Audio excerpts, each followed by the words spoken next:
बंटी कबूतर नारियल पानी बेचकर अपने परिवार का गुजारा करता था। वो सुबह सुबह नारियल पानी बेचने के लिए अपने घर से निकल जाया करता था। नारियल पानी वाला, ठंडे ठंडे नारियल पानी ले लो। नारियल पानी वाला, ठंडे ठंडे नारियल पानी ले लो। अरे ये नारियल पानी वाले, जरा इधर आना। अभी आ रहा हूँ बहन। बंटी कबूतर नारियल पानी लेकर हरी काकी तोती के पास जाता है। ये लो बहन नारियल पानी। इस तरह बंटी कबूतर पूरे दिन घूम घूम कर नारियल पानी बेचा करता था। शाम को अपने घर आता है और अपनी पत्नी टुनटुनी से कहता है, टुनटुनी ये ले आज की कमाई, इसमें से आधा पैसा तू अलग रख दे, बिटिया की पढ़ाई में काम आएगा। मैं कहती हूँ जी, थोड़ा अपने ऊपर भी ध्यान दिया करो। आजकल तुम्हारी तबीयत भी ठीक नहीं रहती। क्या करूँ, बिटिया के भविष्य की भी चिंता है। ठीक है जी, मैं आपके लिए पानी लेकर आती हूँ। इस तरह उनके दिन कट रहे थे। एक दिन जब बंटी कबूतर नारियल पानी बेचने जा रहा था, तब एक बाज उस पर हमला कर देता है। इस हमले में बंटी कबूतर उस बाज का शिकार बन जाता है। ये सब दूर पेड़ पर बैठी सुंदरी कौवी देख रही थी। सुंदरी कौवी टुनटुनी चिड़िया के पास जाती है और उसे बताती है, टुनटुनी तू लुट गई, बर्बाद हो गई। तेरे पति को एक बाज ने मार डाला।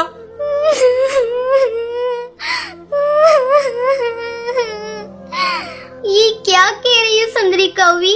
उस बाज की मेरे पति से क्या दुश्मनी थी? कई दिनों तक टुनटुनी चिड़िया बंटी कबूतर की याद में रोती रहती है। एक दिन टुनटुनी की बेटी उसके पास आकर कहती है, माँ कई दिन हो गए तुमने कुछ भी खाया पिया नहीं है और रोती जा रही हो। इस तरह तुम्हारी तबीयत खराब हो जाएगी। माँ अगर तुम्हें कुछ हो गया तो मुझे कौन देखेगा? तुम मेरे लिए थोड़ा सा खाना खा लो।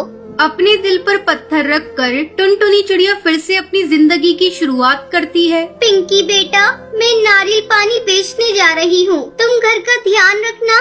माँ मैं तुम्हें अकेले नहीं जाने दूंगी, मैं भी तुम्हारे साथ चलती हूँ।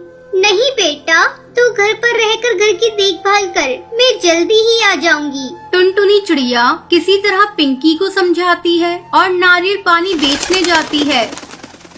नारियल पानी ले लो, ठंडे ठंडे नारियल पानी ले लो, ताजे ठंडे नारियल पानी ले लो।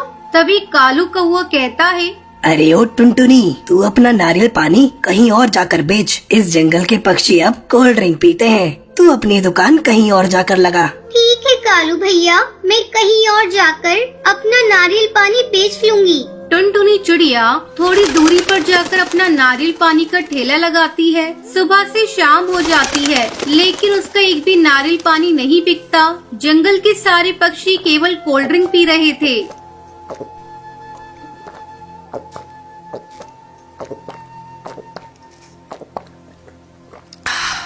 नारियल पानी नहीं बिकने के कारण टुनटुनी चिड़िया उदास हो जाती है। इसी तरह कई दिन गुजर जाते हैं। जंगल के पक्षी धीरे धीरे बीमार पड़ने लगते हैं। तब डॉक्टर बुलबुल उन्हें बताती है, आप लोगों की सेहत कोल्ड ड्रिंक पीने के कारण बिगड़ी है। अगर आप लोगों को अपनी सेहत ठीक करनी है तो कल से ही आप लोग नारियल पानी पीना शुरू कर दीजिए। डॉक्टर बुलबुल, हम लोग आज से ही नारियल पानी पीना शुरू कर देते हैं। सभी पक्षी मिलकर टुनटुनी चिड़िया के ठेले पर जाते हैं। टुनटुनी चिड़िया उदास अपने ठेले के पास बैठी थी। टुनटुनी, आज हम तुम्हारे ठेले पर नारियल पानी पीने आए हैं। आज से हमने कोल्ड ड्रिंक पीना छोड़ दिया है। क्या तुम हमें नारियल पानी पिलाओगी? हाँ हाँ बिल्कुल, मैं अभी आप सबको नारियल पानी देती हूँ।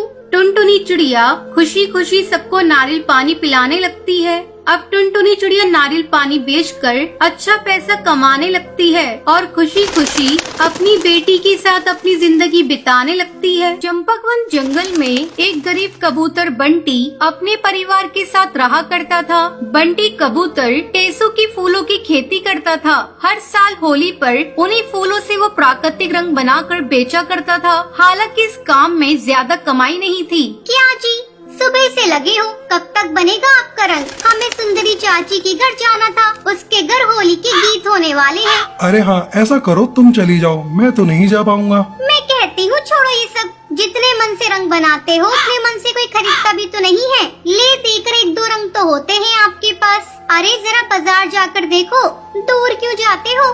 अपने पड़ोसी कालू भैया को ही देख लो, उन्होंने भी इस बार अपनी दुकान में होली पे नई नई चटकीली रंगों से भर रखी है। ऐसे में कौन खरीदेगा तुम्हारे फीके रंग? नहीं टुनटुनी, सब क्या कर रहे हैं ये देखकर मैं अपना काम नहीं छोड़ सकता। मेरे दादा बाबा सभी यही काम करते थे। और तुम्हें पता है टुनटुनी, असली होली तो इन्हीं टेसू के फूलों से खेली जाती है। भगवान श्री कृष्ण भी तो इन्हीं से होली खेलते थे। हाँ, लेकिन तब ये चाइनीज रंग नहीं आते थे बाजार में।